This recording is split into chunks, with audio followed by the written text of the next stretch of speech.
Senador, dun sa issue po ng Hacienda Luisita, ano pa talaga yung interest nyo doon? Talaga bang mayroong tunay na land reform pag pinapasok mo yung issue ng Hacienda Luisita? Ilan ba yung shares nyo talaga doon?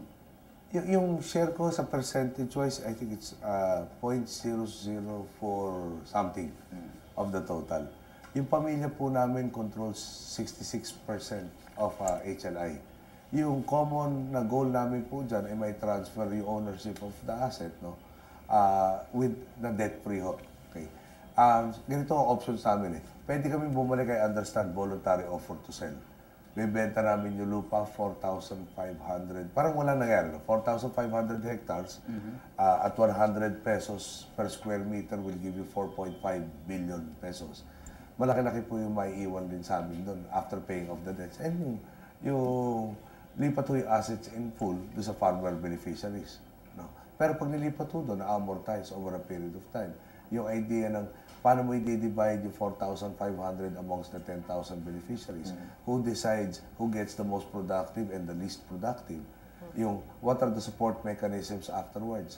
Dami yung mga ano eh. Dami ganong issues.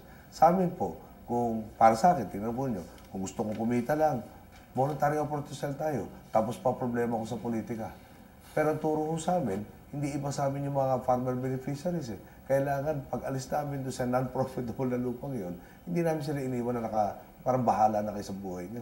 Talagang momoltuhin kami ng aming lolo't lola, 10 ng aming mga magulang. Yung mga napas lang doon sa may Hacienda Luisita noong November 2004, ano ang gagawin niyo para mabigyan hustisya yung mga biktima? Ay, salamat sa tanong niya, Hawin. Balik ako na rin, yung pati yung Menjola Massacre. Paniwala ko. Kasi yung kausap ko si Mayor Lim kamakailan lang, tinanong ko kung ano ang alaala niya doon. At alam mo naman natin lahat, na sila lahat ay na-absuelto doon sa kasong final, no, after yung Menjola. Sabi niya, inutasan siya, nayayain si Jimmy Tadeo, 10 kasama, imbitahin sa loob ng Malacanang para makausap ni Executive Secretary at time, Joker Arroyo. At nung papunta pa lang yung tinalaga ni Mayor Lim, may subabog, bigla akong nagkasuburan, sinugod yung di ba, reverse na reverse. Sinugod po yung kapulisan. Yung video na nakikita po natin lahat, yung pulisan na disperse. Okay. Pero mukhang may kulang yung mga aral na dapat natutunan natin dyan eh. Na-transplant sa Luisita rin eh. No? Kasi tingnan na nga natin, sino ba talaga may package dyan, may motivation para magkaroon ng karahasan na ganyan. No? At pag nalaman natin tamang aral, sana mahintunan natin any similar and future instances of the same.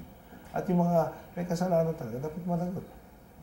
Sa totoo lang po, parang ang natitirang mga katanungang mahalaga eh, nagkaroon ba ng pagkakataon that you could have done something but you didn't do it or that you failed to do it? Kumbaga, kung ang pag-uusapan po ay yun kung naging patayan sa Hacienda Luisita at pinasok ninyo yung Mendiola Massacre. Bago pa, well, number sa Mendiola, ako po wala sa gobyerno. No? Nung sa Luisita po, ako po congressman.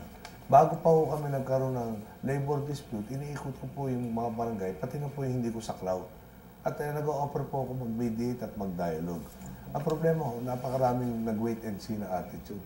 Parang bahala na sila, pinaubaya sa iba. May mga agendang iba-iba.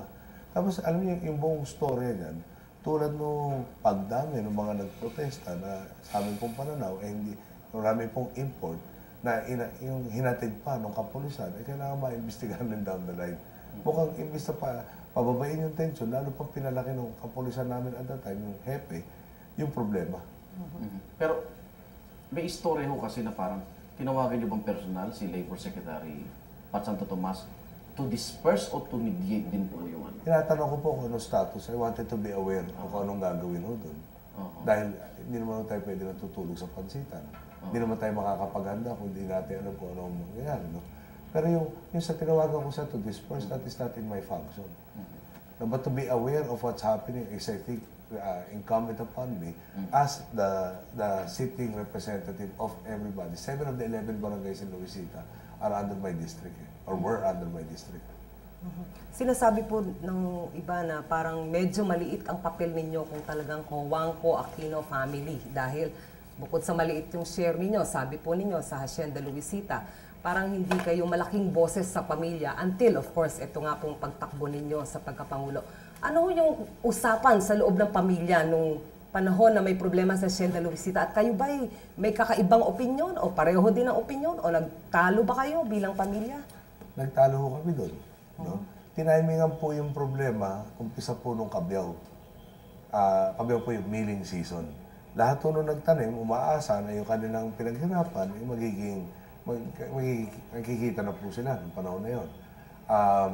Ako mungkahi ko doon, sabi ko, from a political perspective in handling the situation, better yata magpabayaan na natin na, sige, basta walang karasan, gusto nyo mag-strike kayo. Problema po nung milling season, may time limit rin po yun. Yung pag nasunog yung tubo mo, may time limit na dadali mo sa central. In effect, parang nagbalabalanse yung paano yung interest nitong mga partners na yung planters outside are not, lands there are not ours. They trusted us to be able to mill their sugarcane properly. Parang over 2/3 of everything that is milled comes from the outside. Today, puro outside. So, talo meron, may pagtatalo. Maraming nakakatanda sa akin.